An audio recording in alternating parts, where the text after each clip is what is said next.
Nous sommes en matière criminelle et en la matière, on ne cite pas les témoins n'importe comment. Il y a des personnes que le ministère public, en application du code de procédure pénale, a fait citer bien avant l'audience. Ces personnes, on sait où les retrouver et nous estimons qu'à ce stade de la procédure, il est nécessaire pour permettre d'avancer. On ne va pas tenir ce procès-là de façon éternelle, il faut que ce procès-là prenne fin. La partie civile, en tout cas, a eu le temps de faire défiler ici le maximum de victimes. Nous voudrions que vous puissiez, n'est-ce pas, si renvoi doit être ordonné, que ça soit renvoyé pour que les témoins viennent déposer à la barre de votre tribunal. Tout le monde a suivi les débats, soit sur Internet ou bien à la télévision nationale. Donc pour nous, Monsieur le Président, cette étape d'audition des témoins n'a plus sa raison d'être dans ce procès. C'est pourquoi nous vous demandons, Monsieur le Président, d'ordonner, s'il n'y a pas d'autres mesures d'instruction que votre juridiction estime nécessaire pour la manifestation de la vérité, de renvoyer pour que les parties, le ministère public fasse ses réquisitions et que nous, de la défense, nous plaidons cette affaire.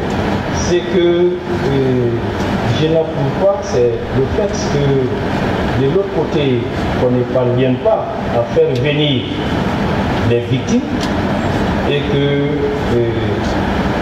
le tribunal puisse imprimer à ce procès une certaine vitesse. Mais à cette allure-là, vraiment, je ne pense pas que ce soit une bonne chose. Nous aurons souhaité que désormais les victimes viennent, même si c'est possible, et par nombre de 10, de 15, pour nous permettre d'évoluer. Ou alors, s'il n'y a plus de victimes à faire comparaître, que cela soit dit clairement pour qu'une nouvelle étape puisse être entamée dans ce procès.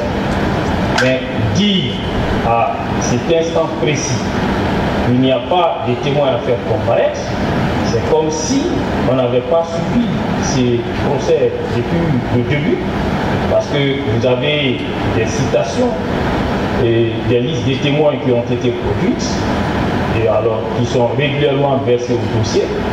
Et il y a eu des demandes qui ont été présentées ici qui n'ont pas encore été examinées.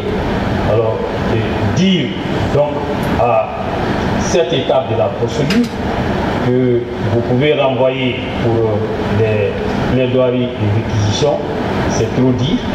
Donc, nous, ce que nous souhaitons est que ce procès puisse aller avec un peu de rigueur, que les avocats des victimes redoublent d'efforts pour faire comparaître le plus grand nombre. Parce que ça fait déjà plusieurs fois que nous venons, les victimes ne comparaissent pas pendant que nos clients sont en détention.